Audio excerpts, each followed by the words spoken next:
Comme vous l'avez remarqué, le titre de notre présentation ce soir, c'est Feu, Lion et Délivrance. C'est en fait la deuxième partie de ce qu'on a commencé hier. Et avant de commencer notre étude, on veut demander la bénédiction du Seigneur alors que nous ouvrons les pages de son livre sacré. Inclinez la tête avec moi alors que nous prions. Notre Père, notre Dieu, nous venons avec assurance devant le trône de la grâce parce que nous venons dans le nom de Jésus. Premièrement, nous aimerions te remercier d'avoir été avec nous durant les 9 premières études ensemble. Et maintenant, alors que nous arrivons à la fin de cette série, nous demandons la présence de ton Saint-Esprit au travers le ministère des anges d'une manière toute particulière. Nous demandons, Seigneur, que tu puisses ouvrir nos esprits, nos cœurs, recevoir la graine de la vérité, que nous puissions avoir l'assurance de partager la vérité telle qu'elle est en Jésus-Christ. Nous te remercions, Père, pour tous ceux qui regardent cette présentation, ceux qui vont regarder par YouTube. Bénis-les et ouvre leur cœur et leur entendement également. Nous te remercions, Père, d'entendre et de répondre à nos prières. Nous le demandons au nom précieux de Jésus-Christ. Amen. Eh bien, commençons en révisant la chaîne prophétique que nous avons parcouru durant les 9 sessions précédentes. Vous avez ça dans votre résumé et j'aimerais prendre cette opportunité de mentionner à ceux qui vont regarder ça en live et aussi sur YouTube qu'il y a un grand résumé disponible où vous avez tout sous forme imprimée afin que vous puissiez visualiser ce dont on discute. Ceux qui ont été présents ont reçu à l'entrée, mais regardez le live et sur YouTube. Ceux qui prennent également les DVD, assurez-vous d'avoir les résumés qui vont avec chaque présentation. Revoyons donc la chaîne prophétique. On a premièrement Babylone, 604 à 539 avant Jésus-Christ. Ensuite, on a les Mèdes et les Perses, 539 avant Jésus-Christ à 331 avant Jésus-Christ. Ensuite, on a le royaume de la Grèce, 331 avant Jésus-Christ à 168 avant Jésus-Christ. Ensuite, on a l'Empire romain, qui est un empire uni de 168 avant Jésus-Christ à 476 après Jésus-Christ. Ensuite, l'Empire romain divisé. La division prend place premièrement entre l'année 476 et l'année 538. Ensuite, après que l'Empire romain soit divisé, vous avez une petite corne qui représente la papauté catholique romaine. Et cette petite corne règne pendant 1260 années. Et les 1260 années arrivent à leur terme à l'année 1798 où la papauté a été restreinte. La papauté a reçu sa blessure mortelle avec l'épée du pouvoir civil. Et en même temps, cette petite corne, alors qu'elle a reçu sa blessure mortelle, on trouve qu'une autre bête s'élève de la terre. Et cette bête de la terre, comme on l'a étudié, représente les États-Unis d'Amérique. Une bête qui a 2 cornes comme un agneau, mais finit par parler comme un dragon. Où sommes-nous dans la chaîne prophétique ? Maintenant, nous sommes dans la période de repos, où il n'y a pas de persécution. Maintenant, nous vivons dans les scènes finales de la papauté qui sort de sa restriction et de la blessure de l'épée. Je le crois fermement, alors qu'on voit ce qui se passe aux États-Unis, à Rome, ce qui se passe aux Nations Unies, etc., que nous sommes dans la dernière portion de cette période de paix. Les événements suivants du drame seront, selon ce qu'on lit, lorsque cette bête qui a 2 cornes comme un agneau et qui, bien sûr, représente les libertés civiles et religieuses qui sont la base de la fondation de la séparation de l'Église de l'État, ce qui va se passer, c'est que cette bête de la terre va finir par contredire sa profession et qu'elle va parler comme un dragon. En d'autres termes, elle va professer, croire en la liberté civile et religieuse, en la séparation de l'Église de l'État, mais en pratique, elle va nier ce qu'elle a prétendu et pratiqué. Donc nous sommes maintenant au temps immédiatement avant que la blessure mortelle ne soit guérie et que la papauté soit libérée de sa captivité. Et ensuite, nous avons vu les 3 événements que nous avons étudié dans la première partie hier soir. Et c'est qu'après que tous les cas soient décidés au jugement, alors la fin du temps de probation des êtres humains arrivera. Il n'y aura plus d'opportunité de changer de camp. Ensuite, après cela, il y aura un temps de trouble tel qu'il n'y en a jamais eu dans l'histoire du monde. Dieu va retirer son esprit de la terre et les esprits des hommes seront des plus cruels lorsqu'ils seront vidés de l'esprit de Dieu. Et finalement, le temps de trouble arrivera à une fin. Le temps de trouble pour le peuple de Dieu arrivera à une fin lorsque Jésus viendra sur les nuées du ciel avec tous ses saints anges pour délivrer son reste du décret de mort qui aura été déclaré contre eux. Voilà la chaîne prophétique que nous trouvons dans les Écritures. Ce n'est pas une invention qui vient de moi. Nous avons étudié avec attention tous ces événements. Maintenant, révisons quelques détails concernant la bête avec des cornes semblables à un agneau mais qui parle comme un dragon. Nous avons clairement identifié cette puissance comme étant les États-Unis d'Amérique. Nous avons remarqué que les deux cornes représentent la liberté civile et religieuse qui est basée sur l'idée de la séparation de l'Église et de l'État. L'Église sera les libertés religieuses et l'État les libertés civiles. Ces principes de séparation de l'Église et de l'État sont clairement énoncés dans le premier amendement de la Constitution des États-Unis. Ces principes de séparation de l'Église et de l'État, de liberté civile et religieuse se trouvent dans le premier amendement. En d'autres termes, les deux cornes de la bête comme un agneau sont dans le document fondateur des États-Unis.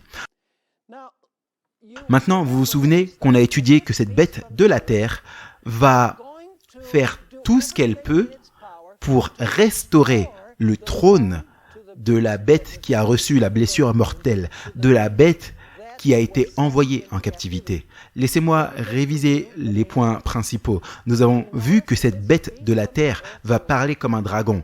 Et nous avons également remarqué que le dragon représente Satan qui travaille au travers de quelle puissance? Satan qui travaille au travers de Rome.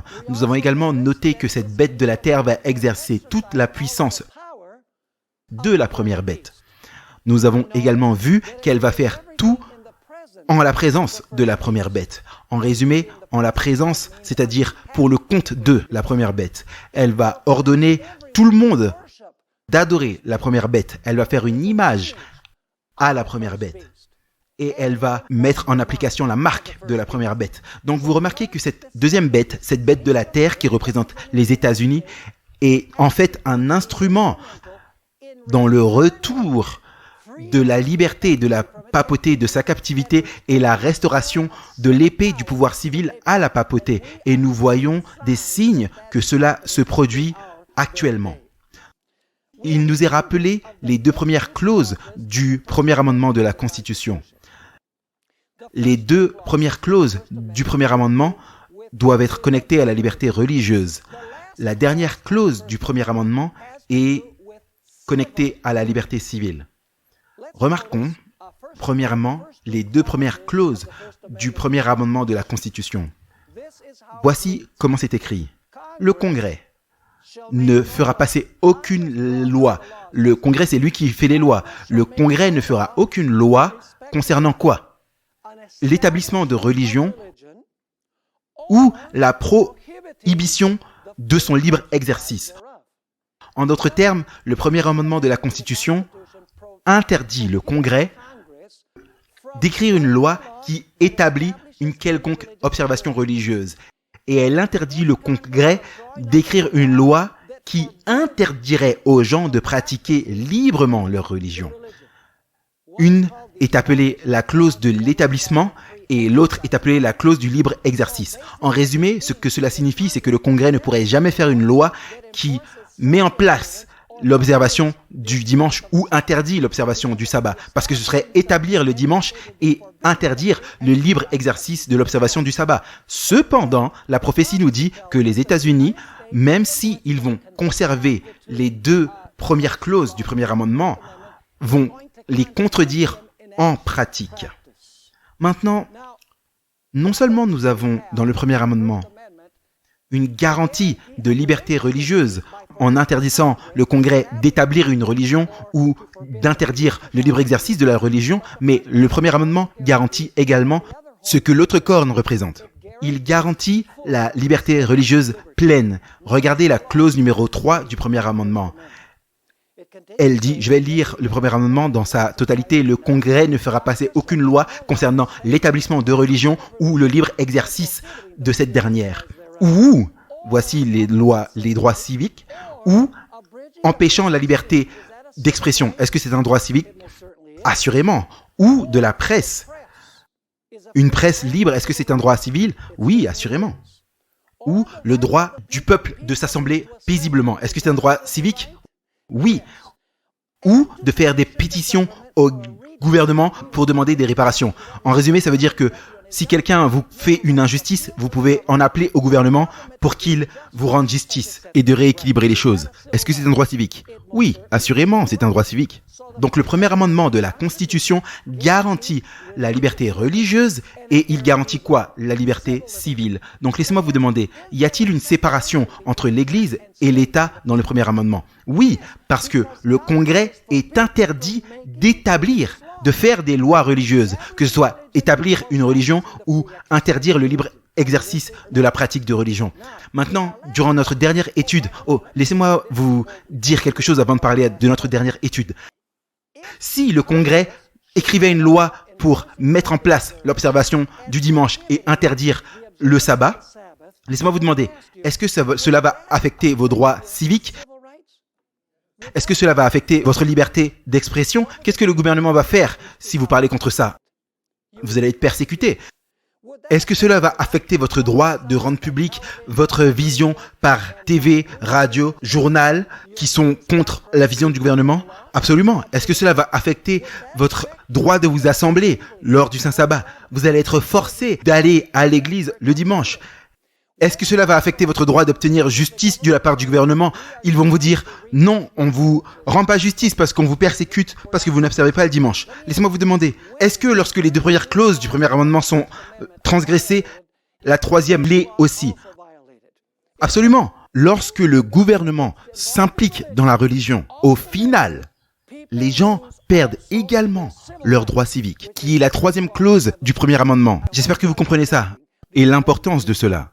Regardons les dénominateurs communs de ce que nous avons étudié la fois dernière.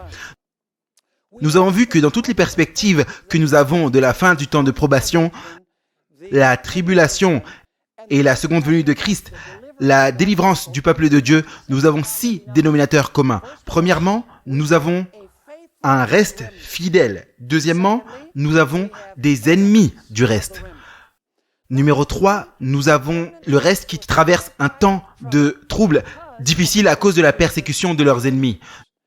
Durant ce temps de trouble, la foi du reste est testée sévèrement. Est-ce que Dieu répond directement aux demandes de son peuple? Non, il y a un délai dans l'intervention de Dieu pour la délivrance. Mais finalement, après le délai, Dieu fait quoi? Dieu intervient et il délivre son peuple. Et on avait vu plusieurs exemples de cela la nuit dernière. Mais maintenant, on veut regarder de plus près à d'autres histoires qui illustrent cette même séquence d'événements. Et on aimerait regarder à l'histoire de Daniel chapitre 3. Et on ne va pas tout étudier dans Daniel chapitre 3, on n'a pas le temps de faire cela. Mais ce que j'aimerais que vous puissiez voir alors qu'on étudie Daniel chapitre 3, ce qui se passe lorsque le pouvoir civil établit une religion. Cela va illustrer ce qui se passe lorsque la première clause du premier amendement est transgressée. Immédiatement, le résultat, c'est la persécution. Lorsque le pouvoir civil s'implique dans la mise en place par la force d'une observation religieuse, le résultat, c'est automatiquement la persécution.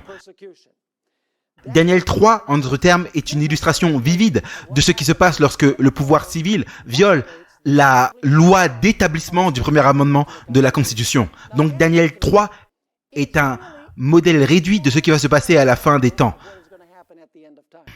C'est un modèle local et littéral de ce qui va se passer au niveau global et spirituel à la fin des temps. Laissez-moi vous demander, est-ce que Nebuchadnezzar, pendant un temps, a vécu comme une bête? Oui, tout à fait, pendant 7 ans, il a vécu comme une bête. Laissez-moi vous demander, est-ce qu'il a établi une image? Oui, il a élevé une image. Est-ce que cette image était en honneur de lui-même et de son royaume? Oui, tout à fait. A-t-il ordonné à tout le monde d'adorer l'image? C'est tout à fait ce qu'il a fait. A-t-il ordonné un décret de mort contre tous ceux qui n'allaient pas adorer l'image? Est-ce que ça ressemble à quelque chose qu'on connaît? Est-ce que vous avez déjà lu Apocalypse 13? C'est le cas parce que vous êtes venu à nos études. Ici, Apocalypse 13, est-ce qu'on a une bête? Oui. Est-ce que la bête établit une image? C'est ce qu'elle fait. Ordonne-t-elle tout le monde d'adorer l'image de la bête? Absolument. Dit-elle que tous ceux qui n'adorent pas l'image de la bête seront tués? Tout à fait. Mais dans Daniel 3, on parle d'un emplacement littéral petit. On parle également d'une Babylone littérale. Et on parle des Juifs de manière littérale. Mais à la fin des temps, on parle de la Babylone spirituelle qui est mondiale. Et le peuple de Dieu, ce n'est plus 3 individus, mais c'est tout le reste dans une base globale, mondiale. Est-ce que vous comprenez le principe?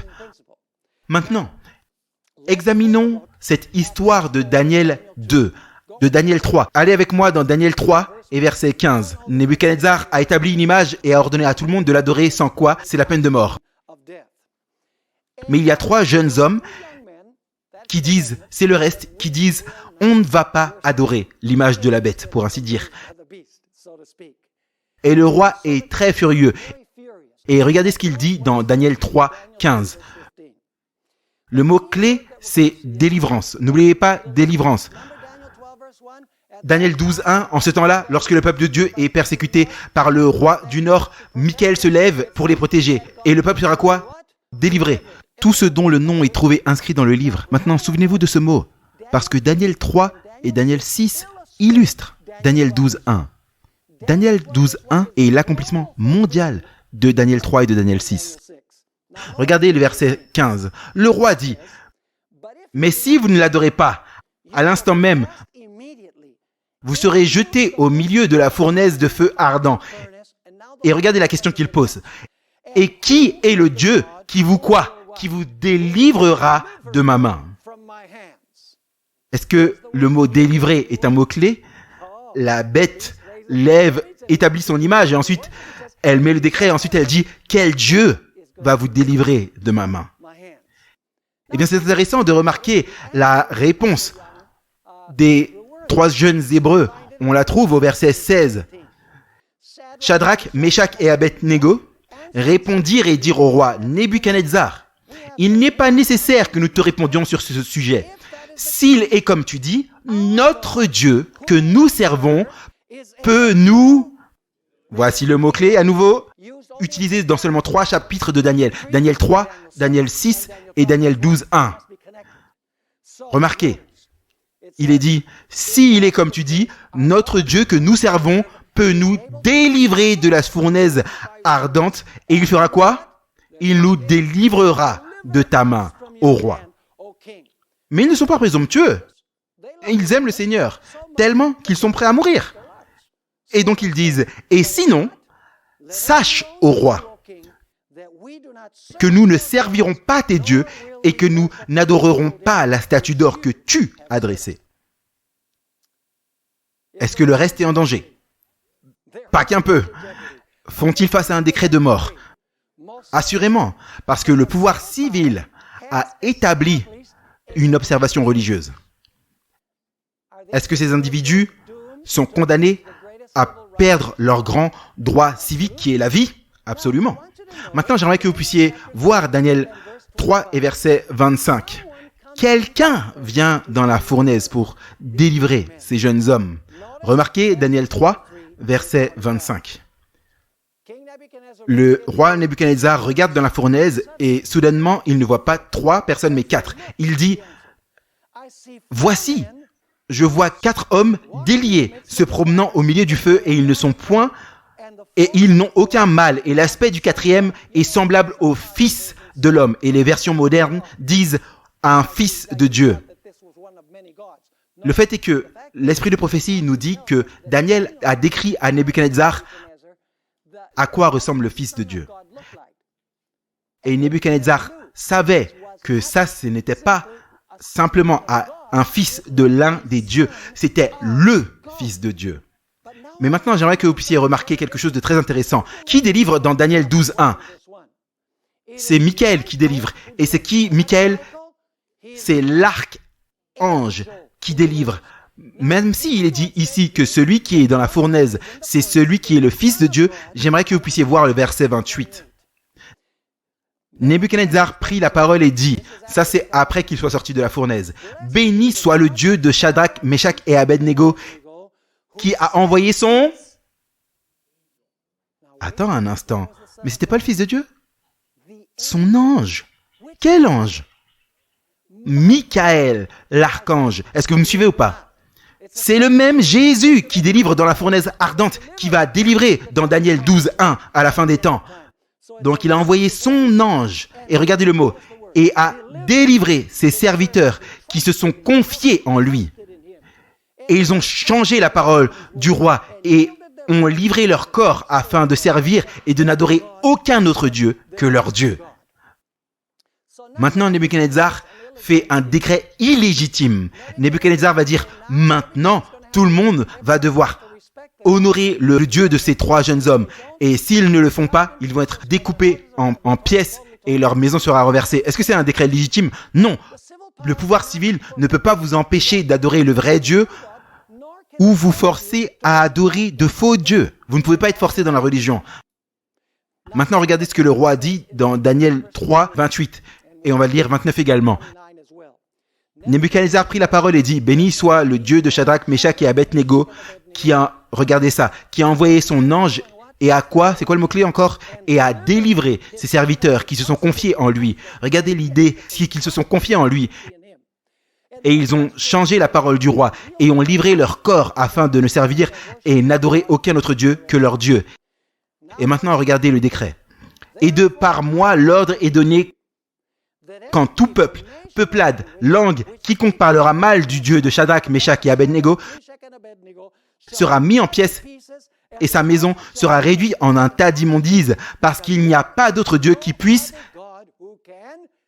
délivrer comme ça. Vous pensez que c'est quoi le mot-clé dans ce passage? Délivrer. Délivrer. Dieu est le Dieu qui délivre son reste d'une mort assurée, son reste dont la foi est testée sévèrement. Maintenant, remarquez Hébreux 11, 33 et 34. C'était quoi le secret de ces trois jeunes hommes? Pourquoi étaient-ils si fermes, si constants?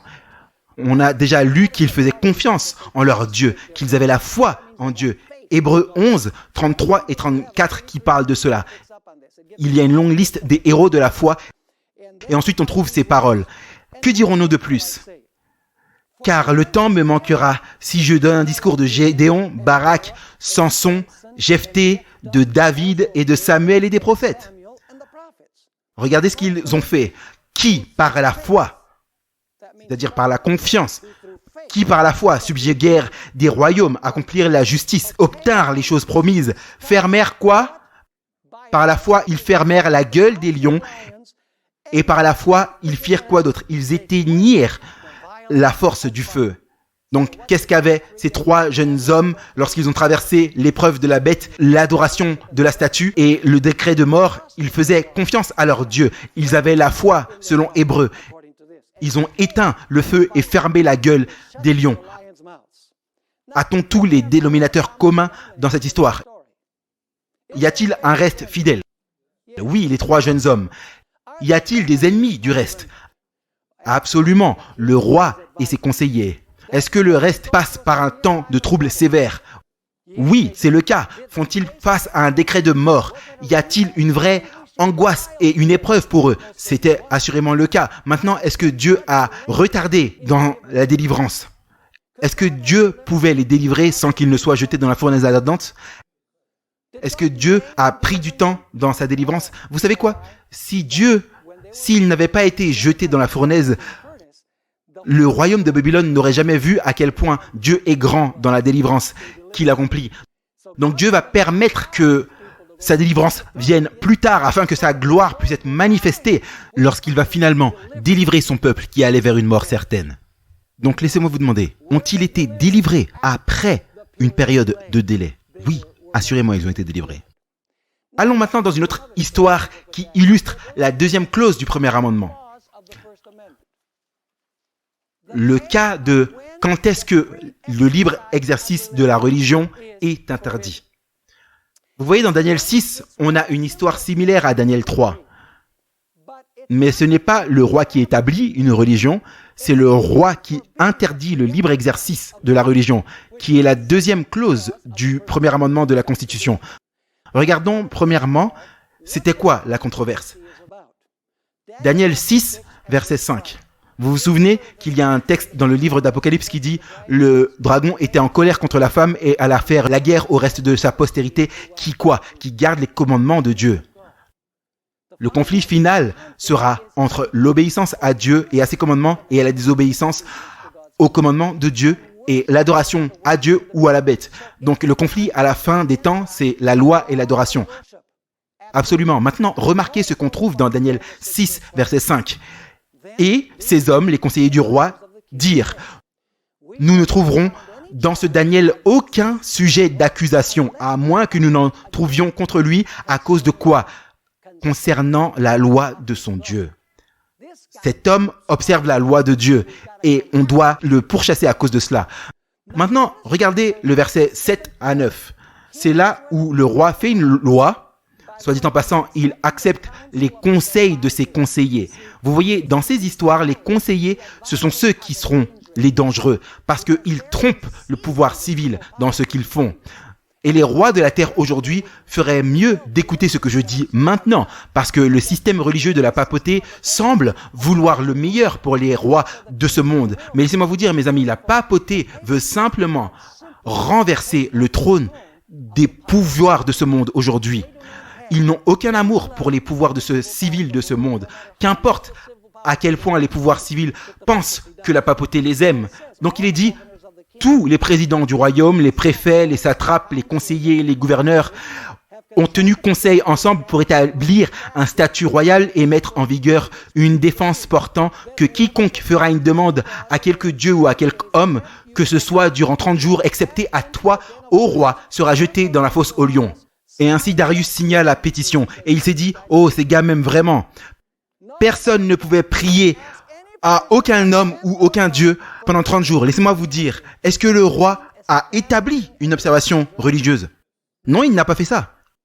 Il a interdit le droit aux gens de faire des demandes à leur Dieu. Il a interdit le libre exercice de la religion. Vous me suivez ou pas? Il n'a pas dit « Vous devez prier comme ça ». Il a dit « Vous ne pouvez pas prier ». Pendant 30 jours à aucun Dieu. C'est la deuxième clause du premier amendement. C'est l'interdiction du libre exercice de la religion. Maintenant, qu'est-ce que Daniel a fait lorsque le décret a été prononcé l'interdisant de prier son Dieu? Regardez ce qui est dit dans Daniel 6 et verset 10. Or Daniel, quand il sut que l'écrit était signé, entra dans sa maison et ses fenêtres étaient ouvertes dans sa chambre haute du côté de Jérusalem. Il s'agenouillait sur ses genoux 3 fois le jour et priait et rendait grâce devant son Dieu comme il l'avait fait auparavant. Ça aurait été facile pour Daniel de dire « Pas besoin de déranger ces gars-là, mais pourquoi aggraver le problème? Je ferme juste les fenêtres. » Non, hors de question. Il n'était pas politiquement correct. Il a dit « Ça, c'est un décret illégitime. » Soit dit en passant, Daniel obéissait à toutes les lois civiles, excepté lorsque les Mèdes et les Perses ont proclamé une loi qui violait sa conscience. Vous me suivez ou pas? Donc, on devrait obéir à toutes les lois civiles, excepté lorsque les lois civiles rentrent en conflit avec nos convictions religieuses. Et donc, il est dit que Daniel pria. Mais bien sûr, ses ennemis le regardaient. Regardez Daniel 6, 14 à 23. Ces hommes allèrent dire au roi, « Roi, on a trouvé Daniel qui priait, il pratiquait sa religion. Mais tu as dit que personne ne pouvait librement pratiquer sa religion, donc tu dois faire appliquer la loi. » Verset 14. Alors le roi, quand il entendit ces paroles, eut un grand déplaisir envers lui-même. Est-ce qu'il réalisa qu'il a été trompé? Oui, mais c'était trop tard. Et il fixa son cœur sur Daniel pour faire quoi? Voici le mot-clé, pour le délivrer. Et il travailla jusqu'au coucher du soleil pour le délivrer. Alors le roi a donné l'ordre et on amena Daniel et on le jeta dans la fosse aux lions. Et le roi prit la parole et dit, « Ton Dieu que tu sers continuellement, lui, il te... Donc, on dirait que la délivrance, c'est un thème ici. Il dit, ton Dieu que tu sers continuellement, il te délivrera. Et le roi était au matin très rapidement à la fosse au lion et il a crié avec une voix lamentable en disant, Daniel, serviteur du Dieu vivant, est-ce que ton Dieu que tu sers continuellement, vous voyez, il y a l'élément de la foi, de la confiance en Dieu. Le Dieu que tu serves continuellement, a-t-il pu te quoi? Le voici à nouveau, te délivrer des lions. Alors Daniel parla au roi et dit au roi, vis à jamais, mon Dieu a envoyé son quoi? Donc, qu'est-ce qui délivre? Michael, l'archange. Dans la fournaise ardente, l'ange. Avec Jacob, l'ange qui était Dieu, soit dit en passant. Donc, c'est l'ange qui délivre. Et donc, il dit, encore une fois, verset 20, lorsqu'il arriva à la fosse, il cria d'une voix lamentable. Et le roi dit à Daniel, Daniel, serviteur du Dieu vivant, ton Dieu que tu sers continuellement a-t-il pu te délivrer des lions? Alors Daniel parla au roi, vis à jamais. Mon Dieu a envoyé son ange et a fermé la gueule des lions. Et ils ne m'ont fait aucun mal parce que devant lui, l'innocence s'est trouvée en moi. Et devant toi non plus, ô roi, je n'ai rien fait de mal. J'ai été digne de confiance envers Dieu et devant le pouvoir civil. Verset 23. Alors le roi fut très joyeux et dit qu'on tira Daniel de la fosse aux lions. Et Daniel fut tiré de la fosse aux lions et aucun mal ne fut trouvé sur lui. Regardez la raison. Parce que quoi? Parce qu'il s'était confié en son Dieu. Il lui faisait confiance. Il avait la foi durant cette épreuve. J'aimerais que vous puissiez vous souvenir de ça. On va y revenir. Et maintenant, le roi Darius donne un ordre, mais il n'a pas le droit. Hein. Mais c'est des rois païens. Ils font le mieux selon leur connaissance. Verset 25. Alors, Darius écrivit à tous les peuples, peuplables, langues et habitants de la terre, que la paix soit multipliée. De par moi, l'ordre est donné que dans tous les gouvernements et mon royaume, on tremble devant le Dieu de Daniel et on le craigne, car il est le Dieu vivant et il subsiste à jamais. Et son royaume est un royaume qui ne sera pas détruit et sa domination durera jusqu'à la fin. Regardez ça. Il fait quoi? Le voici à nouveau. Il délivre et il sauve. Et il opère des signes et des prodiges dans les cieux et sur la terre. C'est lui qui a... Je pense que la délivrance, c'est la pensée centrale. C'est lui qui a délivré Daniel de quoi? De la puissance des lions. Laissez-moi vous demander, est-ce qu'il y a un reste fidèle dans cette histoire? C'est qui? Daniel. A-t-il des ennemis? Oh, les conseillers du roi, principalement. Est-ce que Daniel traverse un temps de trouble? Vous ne pensez pas que d'être jeté dans la fosse aux lions est un temps de trouble? Des lions affamés. Parce que la Bible dit que une fois que ceux qui ont fait le plan ont été jetés eux-mêmes dans la fosse aux lions, ils n'ont même pas eu le temps de toucher le fond de la fosse qu'ils étaient déjà mangés. Ils étaient très affamés. Il y avait une épreuve à la fois de Daniel, se tenir droit pour Dieu parce qu'il savait qu'il allait être jeté dans la fosse aux lions. Est-ce que Dieu a mis un délai pour sauver Daniel? Le délai a duré toute la nuit, mes amis. Mais est-ce qu'au final, Dieu est intervenu pour délivrer Daniel de ses ennemis? Absolument. Maintenant, regardons le livre d'Esther. C'est un livre très intéressant. La crise, une nouvelle fois, est connectée à la loi et à l'adoration. C'est le conflit à la fin des temps, mes amis. Ce n'est pas ISIS. Ça, c'est une distraction. Tout le monde regarde Al-Qaïda et les terroristes. Je ne dis pas que le terrorisme, c'est bien, ou se faire exploser, c'est bien. C'est un acte barbare. Mais ce que je dis, c'est que la prophétie n'est pas accomplie là-bas. La prophétie est accomplie à Rome et aux États-Unis. Et les gens ne peuvent pas le voir parce qu'ils regardent là-bas, au lieu de regarder ici. Mais c'est quoi le problème au temps d'Esther? Esther 3, 1 à 3 implique l'adoration. Après ces choses, le roi Assuérus agrandit Haman, fils d'Amadéta, l'Agagite, et l'éleva et le plaça sur son siège au-dessus de tous les princes qui étaient avec lui. Et tous les serviteurs du roi qui étaient à la porte du roi se courbaient et se prosternaient devant Haman. Pourquoi se prosternait-il devant lui, se courbait-il devant lui? Car le roi l'avait ainsi commandé à son égard. Est-ce que c'est un pouvoir civil qui donne un pouvoir de s'agenouiller devant des êtres humains? Absolument. Est-ce que Mardoché, lui, était un juif fidèle? Absolument. Mais regardez ce qui est dit. Mais Mardoché ne se courbait pas, ni ne se prosternait. Alors les serviteurs du roi qui étaient à la porte du roi dirent à Mardoché, « Pourquoi transgresses-tu le commandement du roi ?» Laissez-moi vous demander, est-ce que Mardoché transgresse la loi civile? Oui, parce que la loi civile dit « Agenouille-toi devant cet homme ». Est-ce que Mardoché a désobéi à la loi civile? Oui, parce qu'elle rentre en conflit avec quoi? Elle rentre en conflit avec la conviction de sa conscience. Et lorsque le pouvoir civil qui rentre en conflit avec nos convictions, nous avons le droit de désobéir aux lois civiles. Mais sans quoi, il nous faut obéir aux lois civiles. Seulement lorsqu'elles interfèrent avec nos convictions religieuses, il nous faut désobéir. Mais là, Mardoché ne s'agenouille pas devant Haman. Haman est rempli de rage. Il ne se dit pas, je vais simplement me débarrasser de Mardoché, mais je vais me débarrasser de tout son peuple, tous les Juifs. Et regardez ce qui est dit dans Esther 3, et les versets 8 et 9. Et Haman dit au roi Assuérus, « Il y a un peuple dispersé et répandu parmi les peuples dans toutes les provinces de ton royaume. » Regardez ce qu'il dit. Regardez, c'est quoi le problème? Oh, vous parlez de la nation juive.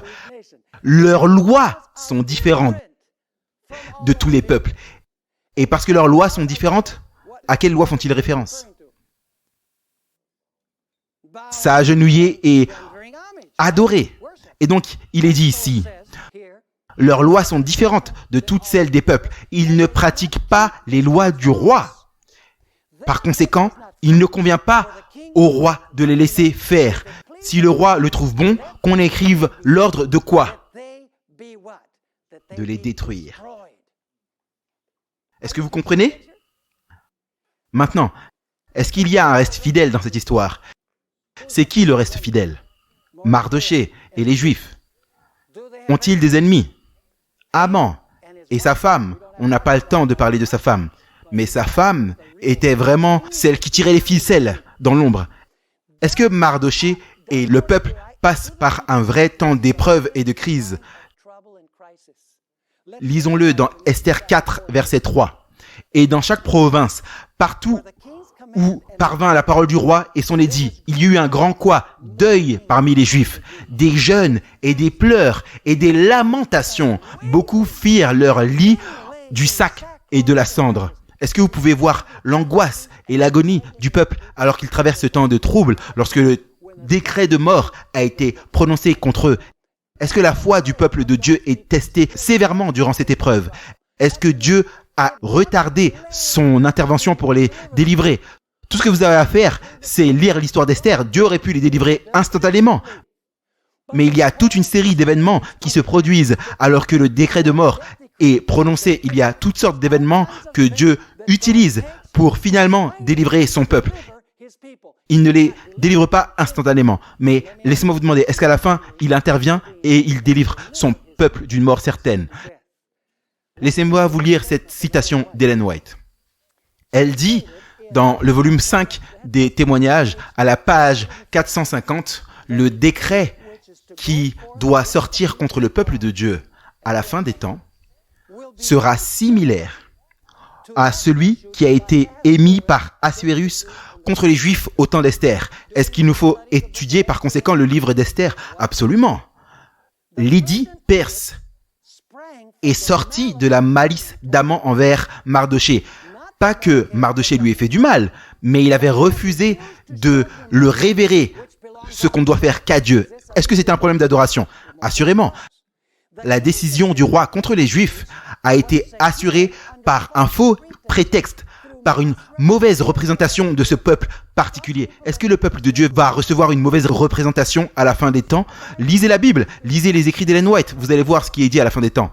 Il est dit, Satan a créé le schéma pour ôter de la terre ceux qui observent la loi du vrai Dieu.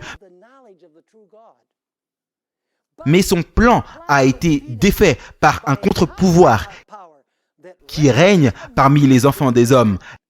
Les anges qui excellent en force ont été appelés pour protéger le peuple de Dieu et les plans de leurs adversaires se sont retournés contre eux.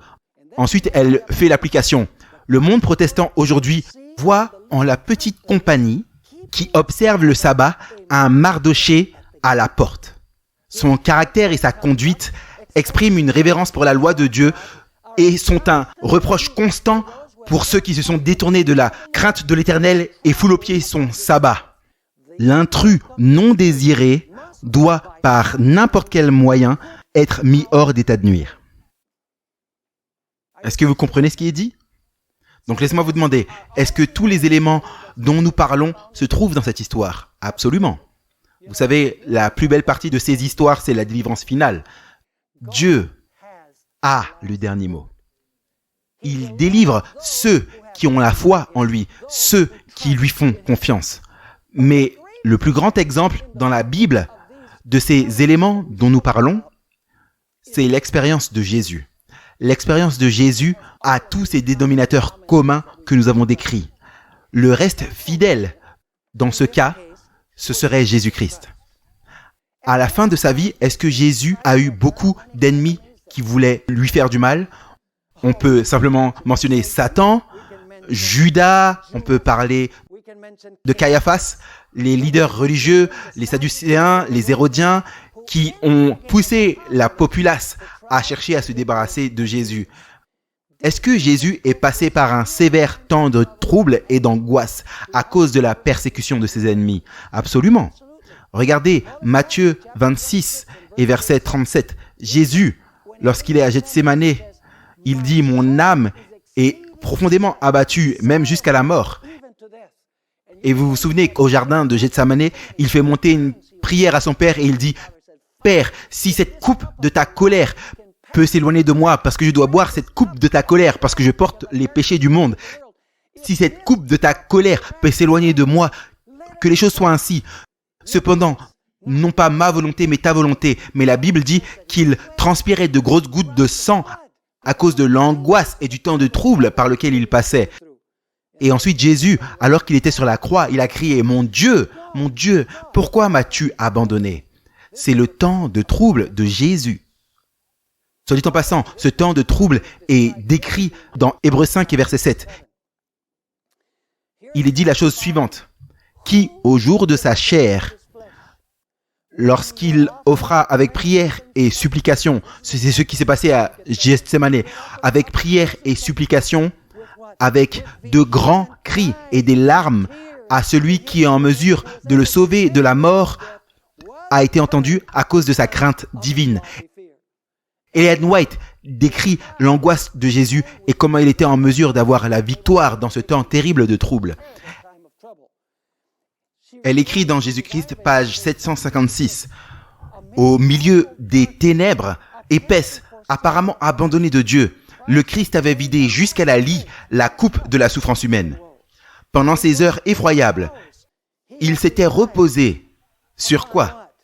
Sur les preuves de l'acceptation de son Père qui lui était donnée jusque-là. En d'autres termes, il avait une expérience passée qui l'a fortifié dans cette épreuve. Il connaissait le caractère de son Père. Il connaissait sa justice, sa miséricorde et son grand amour. Par la foi, il s'est reposé en lui et il avait toujours fait sa joie de lui obéir.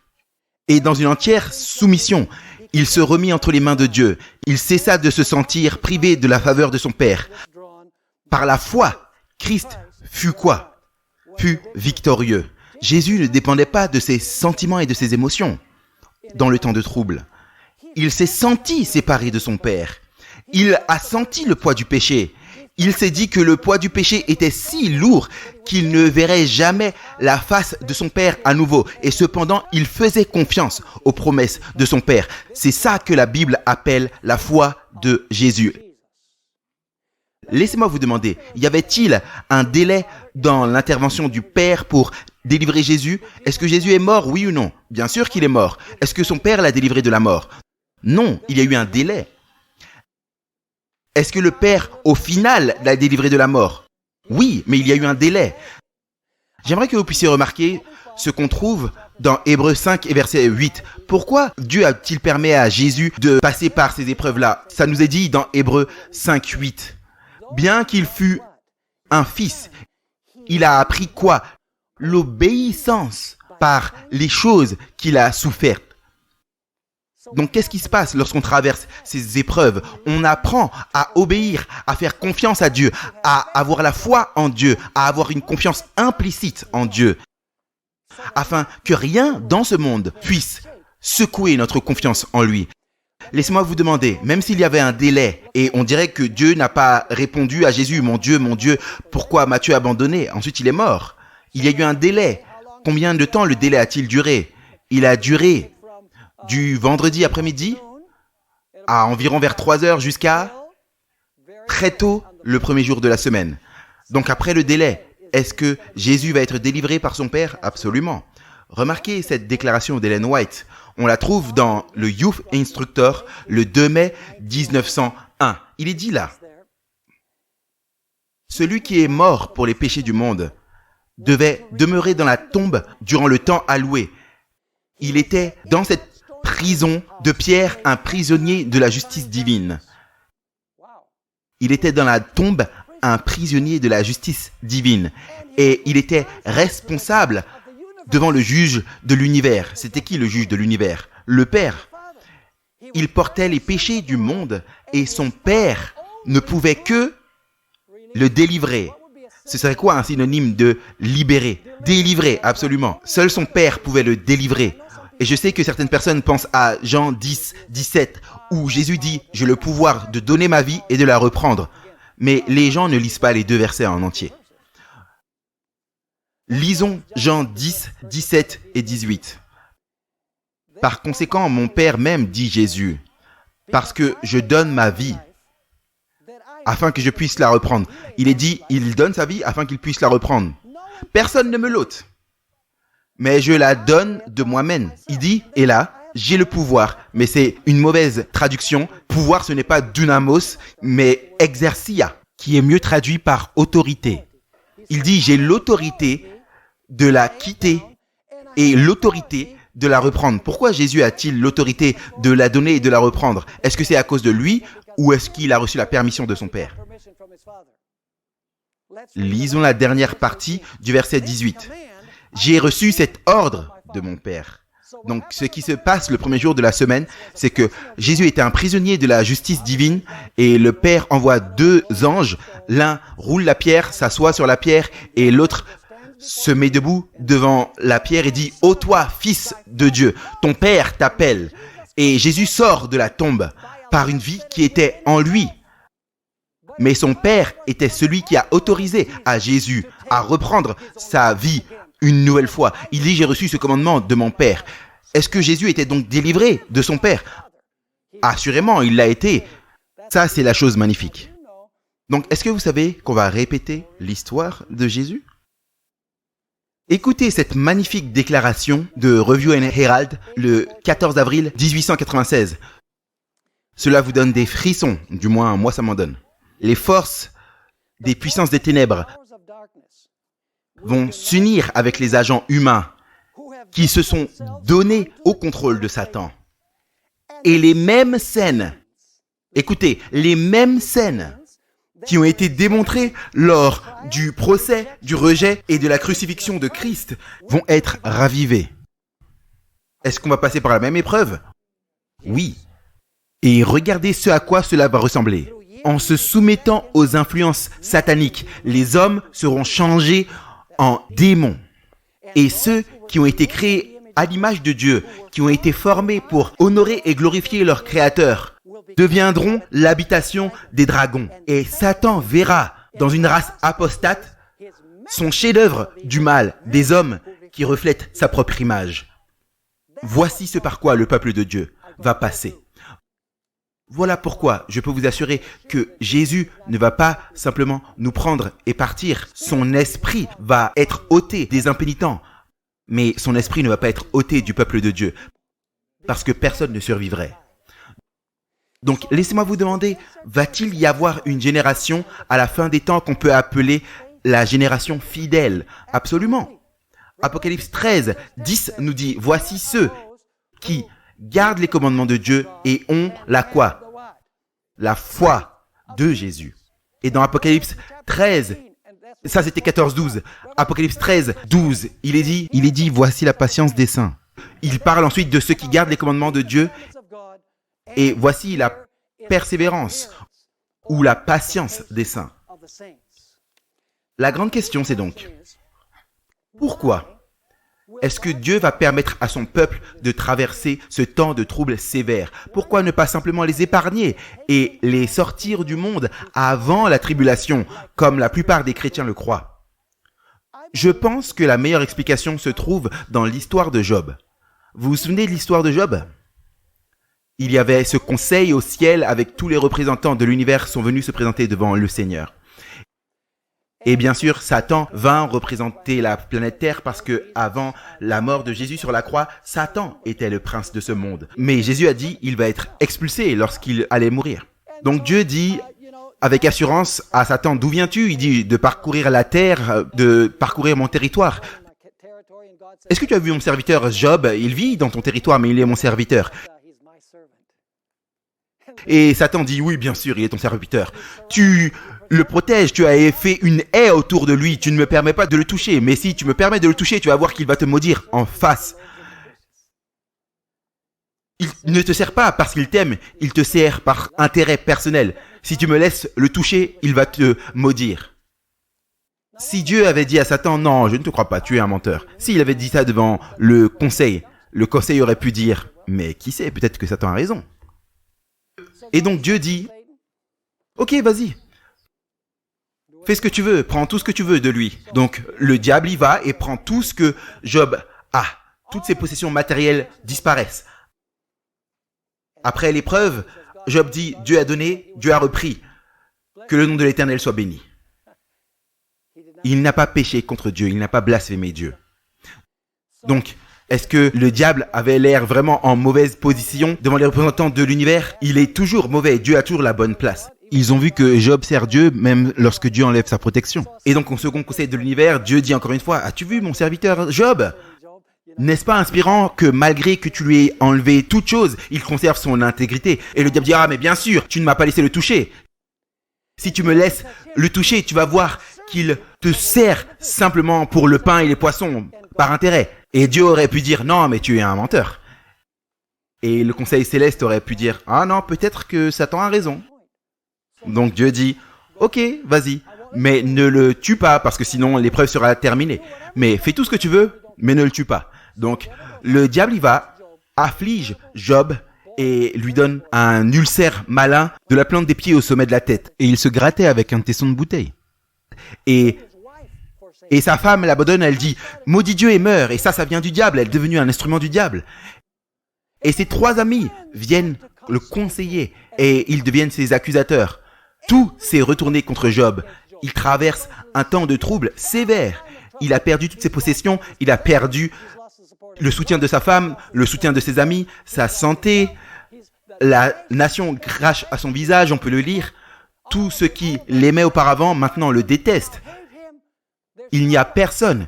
Et si vous lisez, en commençant au chapitre 3 jusqu'au chapitre 38, vous vous rendez compte que Job se sent comme si même Dieu l'avait abandonné. Pendant tous ces chapitres, de 3 à 38, Job dit, où es-tu? Je sais que j'aurais pu venir à ton trône de justice. Tu m'aurais fait miséricorde. Tu aurais entendu mon cas. Et tu aurais décidé en ma faveur. Mais que m'arrive-t-il? J'ai été fidèle. J'ai utilisé mes biens pour aider les pauvres. J'ai été un homme de ma famille. Je faisais le culte avec mes enfants. Que m'est-il arrivé? Pourquoi toi, mon meilleur ami, m'as abandonné? Et la réponse de Dieu, c'est le silence. Y a-t-il un délai dans cette histoire? Le délai, c'est de chapitre 3 à chapitre 38. Et finalement, Dieu en a assez entendu. Et au chapitre 38, il dit à Job, maintenant, tais-toi, je vais parler. Et donc Dieu commence à décrire sa grandeur. Et au chapitre 39 et 40. Et je dois faire vite parce qu'on n'a plus beaucoup de temps. Au chapitre 41, Dieu montre à Job une créature appelée le Léviathan, qui est décrite dans Ésaïe 27, 1 comme le serpent et le dragon. En d'autres termes, le Léviathan était celui qui faisait tous les malheurs de Job. Et Job dit maintenant, « Ah, maintenant je sais d'où viennent toutes ces souffrances. Ce n'est pas à cause de toi. » Et donc Job dit, « Je me repens dans la poussière et la cendre de t'avoir demandé de t'expliquer sur les raisons de ma souffrance. » Et la Bible dit, « Et Dieu a donné à Job 2 fois plus que ce qu'il n'avait auparavant. » Laissez-moi vous demander, qui a l'air bien dans cette histoire? Dieu a l'air juste. C'est Dieu qui a été accusé. Est-ce que Job défend l'honneur de Dieu? Assurément, l'univers dit Job sert Dieu parce qu'il aime Dieu et qu'il fait confiance à Dieu, qu'importe la quantité de mal qui vient à son encontre. Dieu a raison et Satan a tort. Dieu va permettre à son peuple de passer par le temps de trouble pour faire une grande déclaration aux yeux de l'univers, pour dire que Dieu a un peuple qui dit « Même si Dieu me tue, je le servirai quand même ». Dieu utilise les 3 jeunes hommes pour dire « Même si tu nous jettes dans la fournaise et qu'on est brûlé vivant, nous servirons quand même le vrai Dieu. Même si tu nous jettes dans la fournaise et qu'on est brûlé vivant, nous servirons quand même le vrai Dieu. » Et voici la deuxième raison. C'est que le caractère de Job a été affiné dans l'épreuve. Dans Job 33 et verset 10, Job dit « Alors que Dieu m'a éprouvé, je sortirai comme l'or. » Ésaïe 48, 10. Voici, Dieu parle, je vous ai raffiné, non pas comme l'argent, je vous ai raffiné. À travers quoi? La fournaise de l'affliction. Ellen White parle de ça. Elle dit, l'affliction est grande. Ceux qui passent par les temps de trouble, les flammes de la fournaise semblent les consumer. Elle parle de Daniel 3. Mais celui qui raffine l'or va les faire sortir comme de l'or raffiné par le feu. L'amour de Dieu pour son peuple durant le temps de trouble sera aussi fort et doux que pendant les jours de leur plus belle prospérité. Mais il est bon pour eux d'être placés dans la fournaise du feu. Leur terrestrialité doit être consumée afin que l'image de Christ soit parfaitement reflétée. Et donc, mes amis, il est temps, dans ces temps de paix relative, c'est à ce moment-là qu'il nous faut apprendre à faire confiance à Dieu, parce que les grandes épreuves arrivent, et si nous ne sommes pas forts dans notre foi avec Dieu maintenant, nous n'allons jamais être fermes au temps de trouble qui arrive bientôt.